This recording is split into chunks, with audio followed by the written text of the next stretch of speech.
Muito bom. Boa noite a todos. Sejam todos muito bem-vindos. Sejam todas muito bem-vindas à aula número 28 do Biblifique.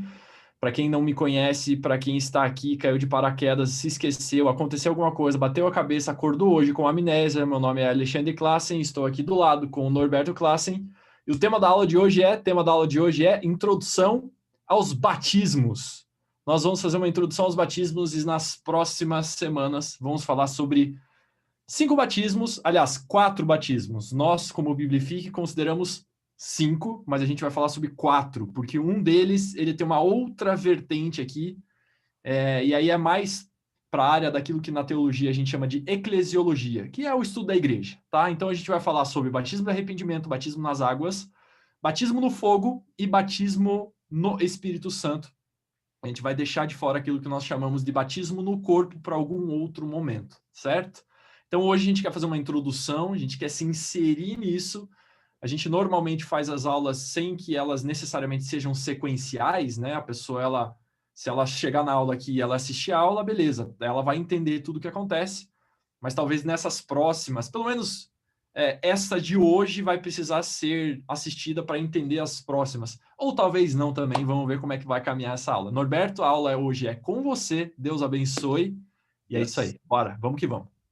Olá, gente. Muito bom estar aqui novamente.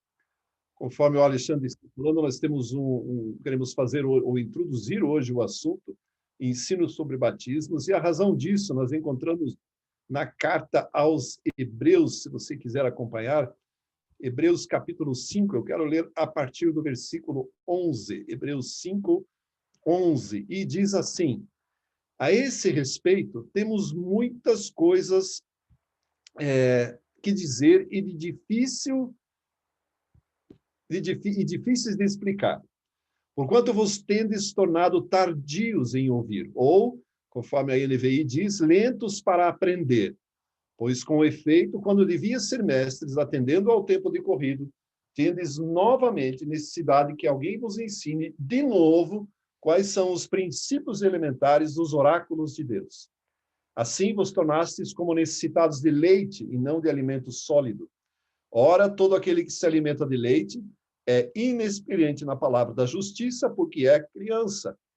Mas o alimento sólido é para os adultos, para aqueles que, pela prática, têm as suas faculdades exercitadas, ou pelo exercício constante, se tornaram aptos para discernir tanto o bem quanto o mal. Capítulo 6, versículo 1 diz: por isso, pondo de parte os princípios elementares da doutrina de Cristo, deixemos-nos levar para o que é perfeito, para a maturidade, não lançando de novo a base do arrependimento de obras mortas e da fé em Deus. O ensino de batismos, perceba que é no plural, e no grego também é plural, ensino de batismos e da imposição de mãos, da ressurreição dos mortos e do juízo eterno. Isto faremos se Deus permitir. Nosso querido, amado autor anônimo da carta aos Hebreus está, a partir do capítulo 5, expondo um assunto extremamente importante para a vida da igreja, que é o exercício do ofício sacerdotal de Jesus Cristo segundo a ordem de Melquisedeque. E ele vai avançando na explicação, e de repente, no versículo 11, ele diz, ops, vamos fazer uma pausa. E concorda que, a respeito daquele assunto, existem muitas coisas difíceis de explicar. Por que essa dificuldade? Não porque o assunto seja tão complexo, tão acadêmico, a ponto de ninguém compreender, mas sim porque precisa colocar um fundamento, uma base, um elementarismo nos princípios dos oráculos de Deus, para que então essa compreensão venha. E não só o conhecimento desses princípios elementares, mas muito mais, conforme ele mesmo diz, pela prática, pelo exercício constante desses princípios elementares, pessoas saem da criancice espiritual e alcançam, então, a maturidade espiritual. E aí ele cita, então, os chamados princípios elementares que nós consideramos aqui, da doutrina de Cristo, que é fé em Deus, nós já tratamos muitas aulas a respeito disso, arrependimento de obras mortas. Em uma outra ocasião, nós englobaremos isso em outros assuntos.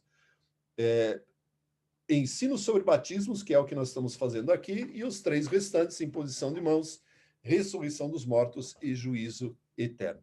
Então, na verdade, essa é a base, a fundamentação que justifica o nosso intuito de passar a explicar a respeito dos batismos. Quando olhamos para a palavra batizar, na verdade, ela significa algo muito simples, é meter em água, mergulhar em água. Não é? E não é novidade, não é? Batismos no Novo Testamento. O Antigo Testamento tem inúmeros rituais de purificação, rituais de iniciação, que, na verdade, são copiados de muitas culturas, inclusive pagãs. Hoje, inclusive, existem várias outras religiões não cristãs que têm os seus próprios ritos de iniciação e têm os seus ritos de purificação de uma vida anterior para ingressar numa nova. Esse, na verdade, é o sentido, inclusive dos batismos que queremos colocar aqui. Nós, como cristãos, estamos muito mais familiarizados com o batismo nas águas, que basicamente é o início da vida cristã. É vamos chamar assim, o rito, ou em alguns círculos, inclusive, sacramento da iniciação para a vida cristã. E aí, pormenorizadamente, estudaremos mais tarde o batismo nas águas. Então, basicamente, a palavra batismo significa imergir, mergulhar, ser colocado dentro de alguma coisa. Isso tanto no Antigo Testamento quanto no Novo Testamento. A palavra hebraica para isso é a mesma, ou tem o mesmo sentido da palavra grega, que é bapto. Então, é sobre isso que nós queremos falar. Então, basicamente, o cristianismo, a partir de João Batista, que foi o primeiro que começou a batizar, é essa a intenção, é uma imersão num determinado batismo, em determinados significados, em determinados estilos e culturas de vida que marcam o início de uma nova jornada. Então, assim, batismo de arrependimento das águas, no Espírito Santo e no fogo que nós trataremos aqui. Eu quero, no entanto, antes de mais nada, antes de nós prestarmos atenção no sentido dos batismos, ir para um texto que nós encontramos em João, capítulo 3, versículo 1. Ele é bastante conhecido, mas tem algumas peculiaridades, algumas curiosidades aqui que nós precisamos entender para seguirmos no sentido de estudarmos os batismos. João, capítulo 3, a partir do um texto muito interessante, diz o seguinte: havia entre os fariseus um homem chamado Nicodemos, um dos principais dos judeus. Deixa eu já introduzir esse personagem que vem de noite falar com Jesus.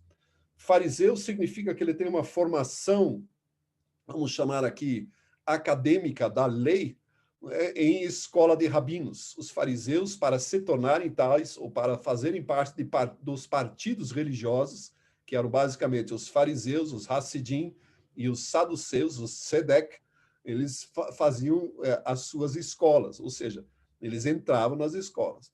E como ele é nominado aqui por João um dos principais dos judeus, significa que ele era membro do Sinédrio, que seria a Suprema Corte que julgava todas as questões que normalmente nas sinagogas não eram resolvidas. O Sinédrio era composto de 70 pessoas, mais o sumo sacerdote, ou 71 pessoas. Então, esse personagem, ele faz parte da elite, da liderança da religião judaica. Né? Vamos chamar aqui de líderes do templo, que é onde a religião efetivamente funcionava. Então, é uma pessoa extremamente importante.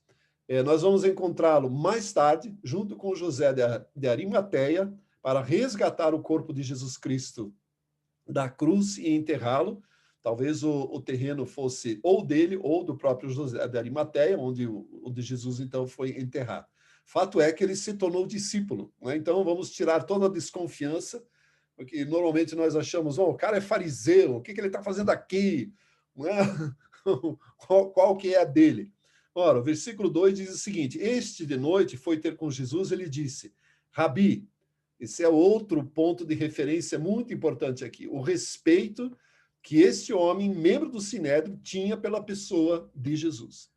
Sabemos que és mestre, diz ele, vindo da parte de Deus, porque ninguém pode fazer esses sinais que tu fazes, se Deus não estiver com ele. A isto respondeu Jesus. Na verdade, Jesus não responde à questão, ele coloca um enigma, um dilema ético para o próprio Nicodemos. Em verdade te digo que se alguém não nascer de novo, não pode ver o reino de Deus. E aqui o verbo ver tem uma conotação muito importante, ver o reino de Deus. E já nós vamos entender isso. Perguntou-lhe Nicodemos, como pode um homem nascer sendo velho? Porventura, voltar ao ventre materno e nascer segunda vez? Respondeu Jesus, em verdade te digo que quem não nascer da água e do Espírito não pode entrar no reino de Deus. O que é nascido da carne é carne, o que é nascido do Espírito é Espírito. Não te admires de eu te dizer, importa-vos nascer de novo. O vento sobra onde quer, ouves a sua voz, mas não sabes de onde vem, nem para onde vai. Assim é todo aquele que é nascido do Espírito. Aí então lhe perguntou Nicodemos, como pode suceder isto? Acudiu Jesus, socorreu Jesus. Tu és mestre em Israel. Você ensina a lei em Israel e não compreendes estas coisas? Isso quer dizer que esta verdade que Jesus está ensinando, ela está presente nos ensinos do Antigo Testamento, e Nicodemos, por ser um dos mestres de pessoas ligadas à religião judaica, deveria conhecer essas verdades. Em verdade te digo, versículo 11, que nós dizemos o que sabemos e testificamos que vimos, temos visto, contudo, não aceitais nosso conhecimento. Ok, até aqui por enquanto. Eu quero me ater ao versículo 3 e ao versículo 5, e especialmente estas duas conotações, esses dois verbos. Quem não nascer de novo não pode ver o reino de Deus, e quem não nascer da água do Espírito não pode entrar no reino de Deus. Alguns podem pensar, isso é preciosismo dos caras do Ministério de Ensino, não é bem assim, não tem uma diferença. Eu já estudei vários comentaristas e alguns concordam com essa linha. Contudo, eu penso que existe um paralelo que nos mostra, uma história do Antigo Testamento que nos mostra que há sim uma diferença entre ver e entrar. Antes disso, no entanto, eu gostaria de destacar também que para a surpresa de Nicodemos para a expressão nascer de novo é genuína, é autêntica. Os rabinos, nos seus talmudes, nos seus ensinamentos orais, nas transmissões orais da interpretação da lei, eles ensinavam que um judeu era considerado como nascido de novo, ou seja, um judeu nasce de novo quando ele se converte do gentio, ou da crença gentia para o judaísmo, que não é o caso de Nicodemos, porque ele nasceu judeu, ou quando alguém era coroado como rei, e também não é o caso de Nicodemos, não é? Ou seja, uma pessoa disse dele que ele nasceu de novo quando um gentio se converte ao judaísmo, quando alguém é coroado rei. Então, por exemplo, quando Davi foi coroado rei sobre Judá, lá em Hebrom, poderia-se dizer que ele nasceu de novo a partir daquele dia. O judeu também dizia que uma pessoa nascia de novo na celebração do Bar Mitzvah, que é a fase, a cerimônia da passagem da adolescência para a vida adulta, ou da criança, aliás, para a vida adolescente. Se dá a partir dos 13 anos. Então, ali é considerado que este jovem nasceu de novo. Também se dizia quando uma pessoa casava, o que praticamente era fato comum entre o farisaísmo e os saduceus, ou seja, a religião judaica. Dificilmente alguém permanecia solteiro. Essa é uma questão que Paulo vai tratar mais tarde na carta aos Coríntios, e muitos dizem que ele era solteiro. Na minha percepção, ele era casado, porque sendo fariseu de fariseus, muito provavelmente ele era casado. O que eu acho é que a mulher ou faleceu ou não conseguiu acompanhar o ritmo do nosso amigo Paulo. Mas, enfim, no casamento, então, uma pessoa era declarada como novo nascimento. Também era declarado como novo nascido quando era nomeado como rabi, como mestre, o que é o caso de Nicodemos. E, finalmente, o sexto caso, que é quando ele era nominado como líder de uma escola, o que também é o caso de Nicodemos.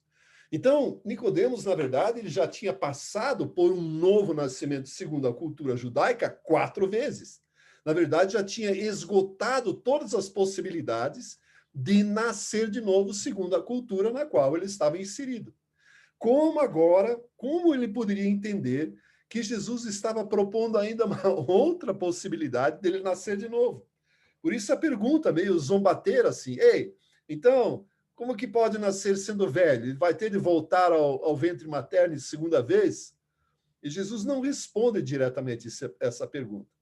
Na verdade, ele só complementa a sua afirmação do versículo anterior. Não é? E o que Jesus quer dizer é o seguinte, Nicodemos, se você não resetar absolutamente a sua forma de vida, o seu pensamento, toda a sua cultura, todo o conhecimento para uma nova realidade, você não vai poder nem ver, nem entrar no reino de Deus. Então, esse é o assunto que introduz todo esse ensino aqui sobre o novo nascimento. Nós sabemos que, tecnicamente, para nós como cristãos, né, na prática, não só tecnicamente, mas na prática, novo nascimento é simplesmente vir o nascimento da parte de Deus para as nossas vidas. Né? E nós passamos a ter vida espiritual novamente, direito à vida eterna que está em Cristo Jesus, representada na obra de Cristo Jesus. Contudo, como nossa ênfase está nos ensinos sobre batismos e na iniciação, nos rituais de iniciação para a vida, as declarações de Jesus aqui são muito mais relevantes e importantes. Eu quero traçar um paralelo entre o versículo 3 e o 5 com a própria história da nação de Israel. E criar a seguinte metáfora, o seguinte simbolismo. O Egito, onde Israel estava escravo, né, desde a partir da ida de Jacó e da sua família até lá, após a morte de José, né, e permaneceram lá como escravos por 4 séculos, 430 anos mais precisamente, o Egito representa, então, o mundo. E Faraó, o líder do Egito, o comandante supremo do Egito, é uma representação do próprio Satanás, do diabo, que escraviza o povo de Deus no mundo dele. Então, é essa figura que eu quero criar aqui. Israel representa a cada um de nós, ou seja, a nação de Israel é uma representação metafórica ou figurativa de cada um de nós, que estava ou esteve escravo do mundo, sob o domínio de Satanás. E Deus agora, então, mediante a liderança de Moisés, libertou a nação de Israel do Egito. A história é extraordinária, fantástica. Né? Uma hora nós vamos começar a estudar aqui o Antigo Testamento e toda a trajetória do Êxodo, o simbolismo de todas as 10 pragas, como cada uma delas está representativamente derrota as divindades, os deuses que o Egito servia e assim por diante. Fato é que a execução, a operação de um milagre permitiu que a nação de Israel passasse pelo Mar Vermelho ou atravessasse a seco o Mar Vermelho. A autoridade de Moisés, representada no seu cajado, permitiu que aquele mar se abriu ou se abrisse, não importa como, não importa a explicação científica para isso agora. Fato é que Israel atravessou o Mar Vermelho e se viu diante do deserto. E nesse momento passaram a ver, a contemplar o reino de Deus, mas ainda não estavam dentro dele. O deserto seria uma oportunidade, uma trajetória para que todos os ranços, todos os vícios, todo o catálogo de coisas que eles praticavam no Egito saíssem deles. O plano inicial de Deus é que eles permanecessem no deserto no máximo 1 ano e meio. Segundo a trajetória nós temos, todo o caminho que eles percorreram, né, até o tabernáculo ficar pronto, e mais os dias para entrar na terra prometida. O alvo era a terra prometida. O alvo era entrar e usufruir das promessas que Deus havia feito aos patriarcas. No entanto, no início, eles estão vendo o reino de Deus, mas ainda não entraram no reino de Deus. O deserto É um lugar onde o Israel contemplou as maravilhas de Deus, contudo não entraram para usufruir das promessas de Deus. E a mesma coisa acontece na nossa vida cristã. Nós temos, independente do tempo de cristianismo, temos a nossa experiência de conversão, nossa experiência em que atravessamos o Mar Vermelho, em que nos vimos libertos das garras de Faraó, libertos das garras ou da escravidão do Egito ou do mundo, e passamos a contemplar uma realidade que é absolutamente nova para nós. Eu conheço muitos novos convertidos, eu tive o privilégio de nascer numa igreja cristã e mesmo assim ter a minha experiência de conversão, mas os anos de ministério me permitiram ver muitas pessoas que se converteram e tiveram experiências sobrenaturais extraordinárias com Deus. Aliás, a redundância aqui é válida, o sobrenatural já é extraordinário. Mas impressionante, e Deus falava, dava a palavra do conhecimento e revelava em sonhos todo o projeto. E outros nem tanto. E muitos cristãos hoje permanecem estagnados vendo o reino de Deus e não entram no reino de Deus. Por que isto? Assim como Israel também permaneceu confortavelmente instalado no deserto, assim também muitos cristãos permanecem. Ao contrário do que muitos dizem, né? Oh, estou em dificuldades, estou atravessando um deserto. Eu, pessoalmente, como professor do Antigo Testamento, eu questiono onde essa pessoa está. Porque o deserto para Israel era um lugar extremamente confortável, muito confortável. Se nós lermos o livro de Êxodo, aliás, todo o Pentateuco, a partir do Êxodo, né, Êxodo, Levítico, Números e Deuteronômio, especialmente Êxodo e Deuteronômio, nós vamos perceber o cuidado de Deus de uma forma impressionante. Na verdade, eles não tinham crise nenhuma. Olha só esse texto de Deuteronômio 2:7 aqui, por exemplo. Pois o Senhor teu Deus te abençoou com toda a obra das tuas mãos. Ele sabe que andas por este grande deserto, estes 40 anos, e o Senhor teu Deus esteve contigo, coisa nenhuma te faltou. Isso quer dizer que deserto não é um lugar de carência. Em Deuteronômio capítulo 8, versículo 4, o mesmo discurso de Moisés vai dizer que nunca envelheceu a tua veste sobre ti, nem se inchou o teu pé nesses 40 anos. Ou seja, a roupa não gastava, mesmo porque não tinha lugar para comprar, e nem as sandálias, os pés, o sapato não gastava. A criança nascia e ia viver com a mesma sandália a vida toda. A sandália vai crescendo, a roupa vai crescendo. Ou seja, o cuidado de Deus esteve presente. Nós percebemos que eles tinham comida na frente de casa, não precisava nem ir no mercadinho do centrinho do acampamento. Não precisava, tinha na frente de casa, todos os dias, a porção exata, perfeita para o sustento da família. Nascia um rebento a mais, nascia um bebezinho, no dia seguinte já tinha lá comidinha para esse também. Ou seja, o maná que o povo de Deus recebia no deserto dava exatamente para toda a população. Em todos os momentos, em todos os lugares, em todos os 40 acampamentos, curiosamente, são 40 acampamentos relacionados em Números 33 em diante, havia uma rocha que supria de água, tanto para animais quanto para a população. Paulo nos adverte ou nos ensina que esta pedra, esta rocha que supria de água, era o próprio Cristo. Mas isso é um mistério para lá de misterioso, um mistério envolto em mistérios, como que uma rocha caminhava com o próprio acampamento, ou sempre era a mesma rocha estava lá, não sei como explicar isso. Fato é que tinha água fresca em todo lugar. A coluna de nuvem, ela cobria todo o acampamento, a nuvem da presença de Deus cobria todo o acampamento para protegê-los do sol durante o dia. E aquecia o acampamento, tornando-se uma coluna de fogo durante a noite. Então, literalmente, era uma vida debaixo de sombra e água fresca. Uma vida extremamente confortável. Só que não era a terra da promessa. Não era o lugar que Deus queria, tinha planejado para os seus. Não era o que Deus desejava.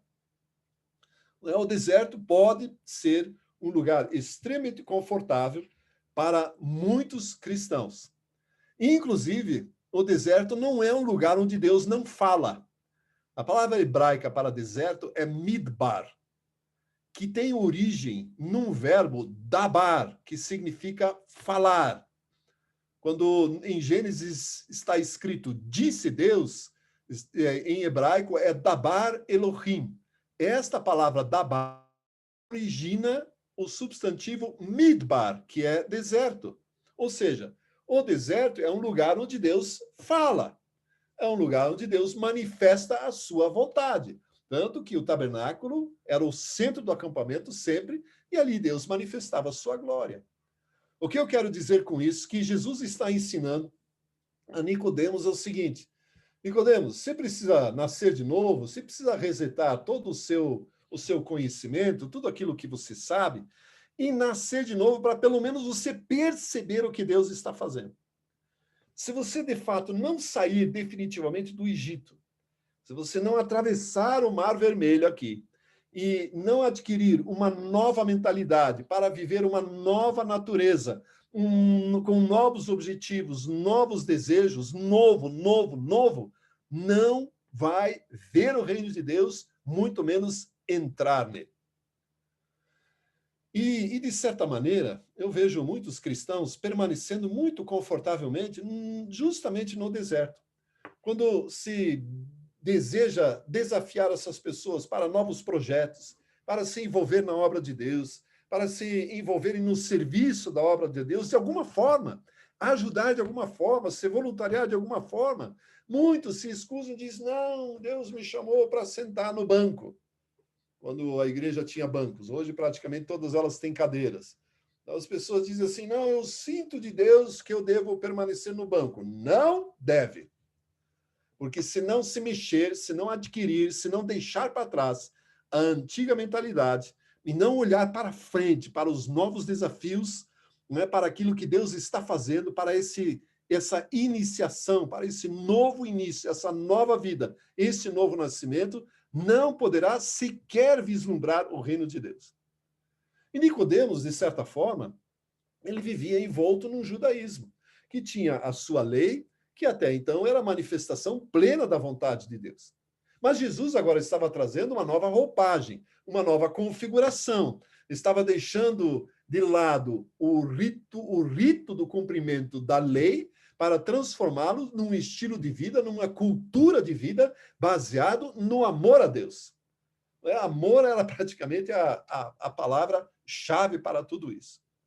E os judeus não estavam entendendo isso muito bem, porque eles obedeciam aos seus ritos, rigorosos ritos cerimoniais, acrescidos de uma tradição oral, e não estavam percebendo a realidade daquilo que Jesus estava trazendo. E Jesus aproveita aqui um dos líderes da nação e diz, ei, presta atenção, existe uma coisa nova surgindo, existe uma nova dimensão, existe um reino de Deus que traz uma novidade de vida, que traz abundância da vida de Deus, que traz as promessas da palavra de Deus. Para isso é necessário nascer de novo, permitir que todo o passado, toda a forma de pensar do passado seja alterada para finalmente entrar na terra prometida, ver o reino e numa outra experiência, nascer da água e do Espírito, entrar no reino de Deus. Então, nós temos até então a nação de Israel vendo o reino de Deus no deserto, percebendo a ação sobrenatural de Deus por muitas vezes, muitas e muitas vezes. Num determinado momento, Moisés, num lugar onde faltava água, bateu na rocha e aquela rocha verteu água, né, sustentando todos com essa novidade, com esse frescor de vida. Nós percebemos também que a própria comida, ou seja, a própria presença de Deus, os milagres que aconteceram ali, as formas como Deus trouxe juízo em determinados momentos para aquela nação, ou seja, o reino de Deus estava manifesto ali. Mas não era este lugar que Deus havia prometido para o seu povo. Não era um deserto que representava as promessas de Deus. Deuteronômio capítulo 11, versículo 11, Deus diz o seguinte por meio de Moisés, eu vou levar vocês a uma terra de montes e vales. Ou seja, vocês vão plantar e a chuva que desce dos montes vai regar abundantemente aquilo que está plantado nos vales. Terra de montes e de vales, não deserto. terra de montes e de vales, não deserto. E o deserto, conforme nós estamos vendo, era um lugar agradável. Agora, precisavam ir um passo adiante, precisavam entrar na terra prometida, entrar no reino de Deus. E aqui a necessidade de uma experiência outra, ou o complemento da mesma. Jesus diz o seguinte: em verdade te digo. A expressão em verdade é amém, amém. Amém, amém te digo. Quem não nascer da água e do Espírito não pode entrar no reino de Deus. E aqui, com esta palavra, está direcionado ao judeu, rabino, membro do Sinédrio, chamado Nicodemos. É muito fácil perceber que Jesus está falando o seguinte: Nicodemos, você conhece as Escrituras. Você deveria conhecer melhor as Escrituras. Só que esta palavra que você conhece, esta lei que você conhece, a vontade de Deus expressa na lei moral, na lei cerimonial, seja lá de que maneira você vê, Nicodemos. Ela representa nada se ela não for ungida, se ela não for revelada pelo Espírito Santo, que é uma novidade desta dispensação. Nicodemos, é o seguinte: para você usufruir de fato do reino de Deus, você precisa pegar a palavra que você conhece e colocá-la debaixo do guarda-chuva, debaixo da revelação do Espírito Santo de Deus. Eu tenho comigo que Jesus muito bem poderia ter lembrado Nicodemos de um texto que está em Ezequiel, capítulo 36, versículo 26. Ezequiel, livro do profeta Ezequiel, capítulo 36, versículo 26, onde diz o seguinte. Na verdade, é um complemento. Deixa eu ler um pouquinho antes aqui. Versículo 24. Ezequiel fala, é um profeta do tempo do exílio, ou seja, muito tempo depois da saída do povo de Deus no Egito, e já fala da restauração da nação. Versículo 24 diz: tornar-vos-ei de entre as nações, e vos congregarei de todos os países, e vos trarei para a vossa terra. Então aspergirei água pura sobre vós, e ficareis purificados. O profeta está falando de um ritual de iniciação, está falando de um batismo, está falando de uma nova etapa. Vos ficareis purificados de todas as vossas imundícias, de todos os vossos ídolos vos purificarei. Dar-vos-ei um coração novo, porei dentro de vós espírito novo. Tirarei de vós o coração de pedra e vos darei coração de carne. Porei dentro de vós o meu espírito e farei que andeis nos meus estatutos, guardeis os meus juízos e os observeis. O que, na verdade, o profeta está propondo, juntamente com o texto de Jeremias, que complementa este, que Deus fará um transplante do coração. Vai arrancar o coração de pedra, porque este servia uma lei escrita em pedras, e colocará um coração de carne, e nesse coração de carne imprimirá a própria lei de Deus. E mediante o Espírito Santo do próprio Deus, mediante a presença do Espírito de Deus, esse conhecimento, então, será revelado. Então, na verdade, Jesus está ensinando Nicodemos é o seguinte: para você ver o reino de Deus, tudo bem, você pode nascer de novo, ter uma nova experiência, não é se tornar como criança, mas existe algo mais. Para entrar no reino de Deus, para usufruir das promessas, para de fato ser inserido no reino de Deus, há necessidade da revelação do próprio Espírito de Deus, da palavra de Deus. Então, se nós olharmos para o complemento, tudo aquilo que Jesus está falando, né, e tudo aquilo que ele quer ensinar, na verdade, Jesus está ensinando a Nicodemos e a todos nós o seguinte: nós temos uma experiência de entrar no reino de Deus, que acontece quando nos convertemos, quando Jesus entra na nossa vida. Nós nascemos de novo. Temos uma experiência com o próprio Espírito Santo que passa a habitar em nós. Mas, a partir daí, eu e você precisamos desenvolver, pela prática, os ensinamentos que estão escritos na palavra. E isso não é de letra, isso não se concebe no conhecimento, não adianta estudar a Bíblia. O Espírito Santo precisa fazer parte desta experiência. Eu e você precisaremos do Espírito Santo em nossas vidas sempre, para nos ensinar, nos revelar o verdadeiro significado dos os ensinamentos de Jesus. Perceba que esse homem era mestre em Israel. Ele tinha uma escola, era líder de uma escola, era diretor de uma escola, sei lá que nome que se daria para ele. Tinha muitos alunos sob a supervisão dele. E ele não entendeu duas frases simples de Jesus, ou aparentemente não entendeu. Não é? Ver o reino de Deus, entrar no reino de Deus. Nascer de novo, ou seja, nascer do alto, nascer da água, nascer da palavra e nascer do Espírito. Começar, começar, começar. Iniciar de novo. Esquece o que passou, começa de novo. Em outras palavras, Jesus fala a Nicodemos: ei, comece de novo. Nicodemos, comece de novo. Você está tendo uma experiência, mas a palavra que está em você não funciona. Comece de novo. Nasça de novo. Tenha a experiência de um novo nascimento na sua vida, para que, de fato, as realidades do reino de Deus façam parte da sua vida. Quando Jesus começou o seu ministério, esse é o texto que eu quero mencionar aqui, nós encontramos ele em Marcos, capítulo 1, versículo 15. Marcos, capítulo 1, versículo 15. E nos diz o seguinte: depois de João ter sido preso, João Batista ter sido preso, foi Jesus para a Galiléia pregando o evangelho de Deus, dizendo: o tempo está cumprido e o reino de Deus está próximo. Arrependei-vos e crede no evangelho. Na verdade, nós temos 4 fases, 4 partes aqui que eu e você precisamos entender para ingressarmos no reino de Deus. Para entendermos e compreendermos o que de fato aconteceu no novo nascimento e o que de fato acontece quando eu e você somos inseridos no reino de Deus. Jesus está dizendo, no tempo em que ele está vivendo, o tempo está cumprido, a dispensação de Deus chegou. O propósito ou a ocasião, o tempo oportuno para que o propósito de Deus se cumpra, chegou. O reino de Deus está aí.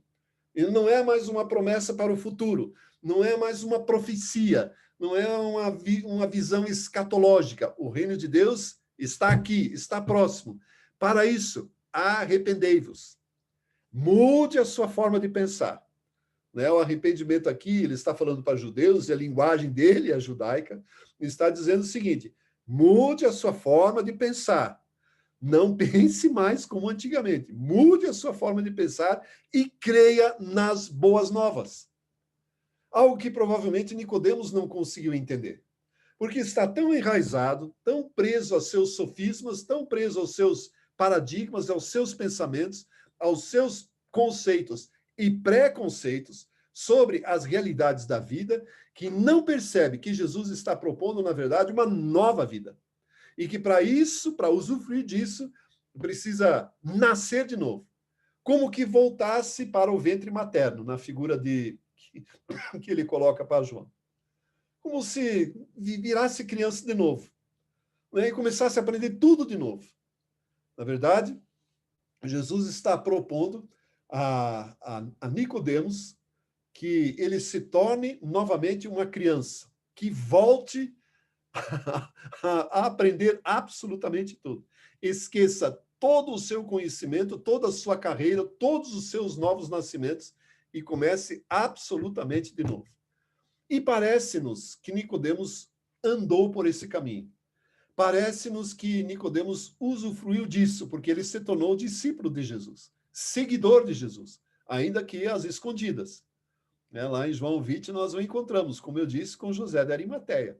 Então, ele se tornou discípulo de Jesus, como esse José de Arimateia também. Então, ele absorveu esse conhecimento.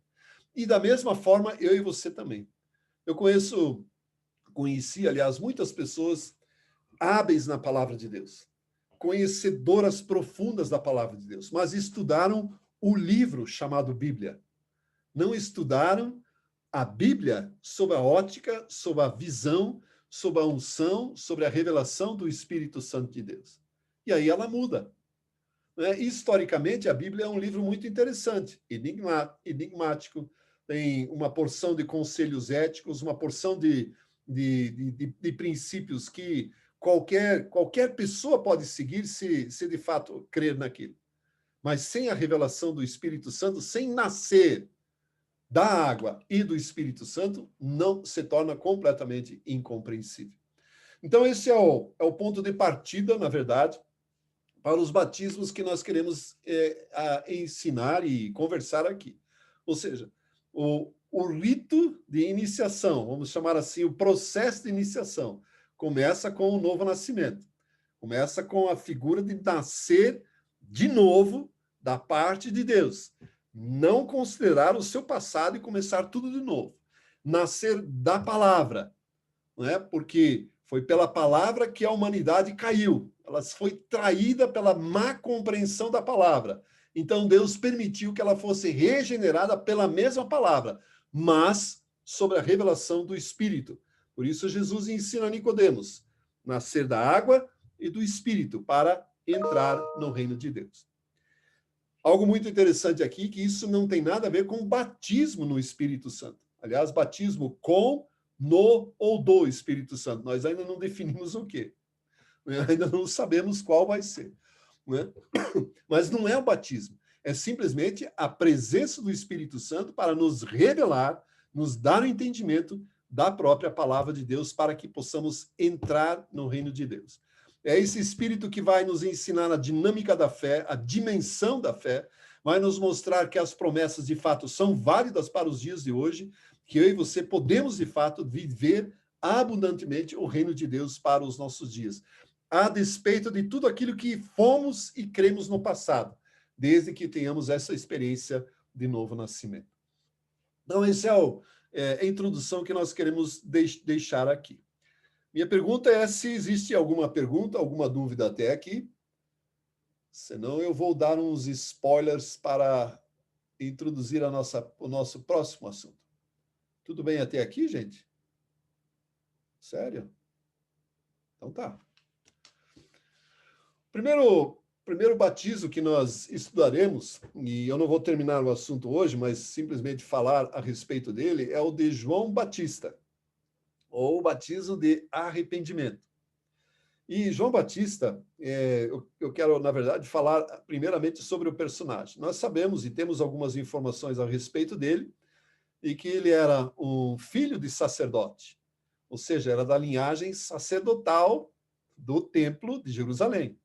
Ele teria direito a continuar o ofício do seu pai, Zacarias, e fazer parte da mesma turma, né, do mesmo ofício, esperar pelo sorteio para poder servir no templo, e não foi esse estilo de vida que ele optou. Na verdade, foi viver no deserto, e muitos dizem que ele foi viver com os essênios, que é um grupo de pessoas, ou de ortodoxos radicais, né, extremamente radicais, no sentido de obedientes à lei, mais até do que os fariseus e saduceus, e viveu lá.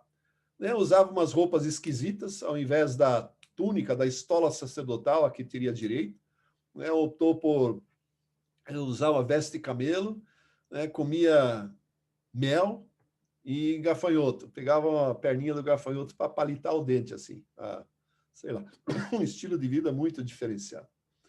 E viveu no deserto. Os essênios eram um povo muito esquisito. Eles viviam completamente aquém da sociedade, à parte da sociedade. E muitos querem crer que João Batista viveu juntamente com eles também. E na verdade, ele vem, segundo as palavras de Jesus, e esse é o ponto que eu quero mexer hoje, dizendo o seguinte: desde o livro de Malaquias, né, há a promessa de que virá alguém, um profeta com o espírito de Elias. E Jesus, respondendo à dúvida dos seus discípulos, né, Mateus 17 e paralelos, perguntaram para ele por que, isso depois, ao descerem do Monte da Transfiguração, por que os escribas ensinam que é necessário que Elias venha primeiro? E Jesus, calmamente, porque todos eles liam os profetas nas sinagogas e deveriam saber disso, calmamente nos diz o seguinte: olha, na verdade, Elias já veio. O espírito de Elias estava na pessoa de João Batista. E aqui nós precisamos entender, primeiramente, isso, para depois avançarmos em todo o ensino sobre o batismo de João. E espírito de Elias não é que Elias veio encarnado em João Batista. Espírito, a palavra ruach no hebraico, e pneuma no Novo Testamento também significa uma disposição para a execução de alguma coisa. Por exemplo, existe um espírito de medo, um pneuma de medo, um espírito de enfermidade, um pneuma de enfermidade, um espírito de covardia, não é? Ou seja, uma disposição para sentir aquilo. Então, Elias, na verdade, foi um profeta usado, não é, nos seus dias, a ponto de provocar um embate com os profetas de Baal e Astarote e vencê-los mediante a oração e mediante o poder de Deus. Né? E essa disposição Deus havia prometido para os dias que antecederiam a vinda de Jesus Cristo. Então, era necessário que viesse um profeta com este espírito, com essa disposição de ousadia, de intrepidez que Elias tinha nos seus dias. Então, longe de ser uma reencarnação, é este aspecto aqui. Uma outra característica, para finalizarmos por hoje, é que João Batista se autodenomina como a voz que clama no deserto, não é? E que diz, prepararei o caminho. Isso, na verdade, é uma figura que existia na antiguidade, especialmente no Antigo Testamento, de um arauto, um proclamador, que antecedia a entrada do rei, né, para uma determinada cidade, e ele ia aplanando o caminho, ia limpando o caminho, tirando todos os obstáculos, e anunciava, o rei está chegando, o rei está chegando, ou seja, para que toda a população se preparasse para a chegada do rei. João Batista, então, se autodenomina como este proclamador no deserto, esta voz que clama no deserto. Na verdade, ele se associa, se identifica com a profecia de Isaías capítulo 40, que justamente proclama isto, né? Que existe uma voz que clama no deserto e diz que todos os vales serão aplainados e todos os outeiros serão exaltados. Ou seja, o caminho será aplainado para que o rei finalmente chegue. Né? E o rei profetizado em Isaías, evidentemente, diz respeito ao servo do Deus Altíssimo, que trará a expiação, que trará o perdão dos pecados. Então, essa é a identificação que João Batista se dá, ou se assume, para, então, começar a batizar. E o seu batismo é o de arrependimento. O seu batismo é o de arrependimento para a remissão dos pecados. Mas aí nós precisaremos um pouco mais de tempo para explicarmos a respeito disso. Eu prefiro encerrar por aqui, se isso estiver de acordo. Só deixei esses spoilers aí, como tarefa, como exercício, talvez. É interessante fazer a leitura de Mateus capítulo 3, Lucas capítulo 3, todo o Marcos capítulo 1, que é o início, não é, do ministério de João Batista, o início ali do ministério de Jesus Cristo também. Uma curiosidade muito interessante é que Jesus efetivamente só começou, aliás, Mateus, Marcos e Lucas, ele não começou, mas Mateus, Marcos e Lucas começam a relatar o ministério de Jesus somente após a prisão de João Batista. Então, é a partir daí que a coisa começa. João já conta algumas histórias antes, mas, por enquanto, é isso. É isso, gente. Eu e você precisamos dessa experiência de nascer de novo e nascer da água e do Espírito. Espero que tenha ficado claro e que nós podemos ver o reino de Deus sem, contudo, entrar nele. E o que Deus deseja é que eu e você possamos viver abundantemente o reino de Deus, tanto naquilo que nós vemos, quanto naquilo que entramos, naquilo que usufruímos. A nação de Israel precisou atravessar o Rio Jordão para usufruir da promessa de Deus. Amém. É isso. Muito bom, muito bom. Alguma pergunta, algum comentário, alguma coisa? A partir de hoje, se alguém te perguntar, fale 1 hora para mim sobre João 3. Você vai falar aula 28 do Biblifique. Simples, certo? Se alguém pedir uma explicação, aula 28 do Biblifique tem a explicação de João 3, versículo que um monte de gente pergunta, um monte de gente lê, um monte de gente cita, mas ninguém entende, né? Mas a galera não entende esse versículo. Presta atenção. Batismo de arrependimento. arrependei-vos e crede no evangelho. Vou falar de novo. Arrependei-vos e crede no evangelho.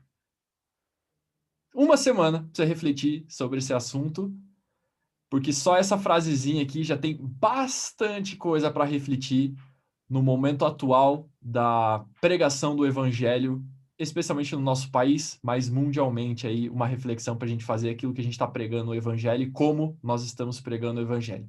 Arrependei-vos e crede no evangelho. Ninguém tem nenhuma pergunta? Nada, absolutamente nada. Se não tiverem, encerramos por aqui. Gente, boa noite. Muito obrigado pela presença de vocês aqui. Boa pizza, bom Netflix e até a próxima.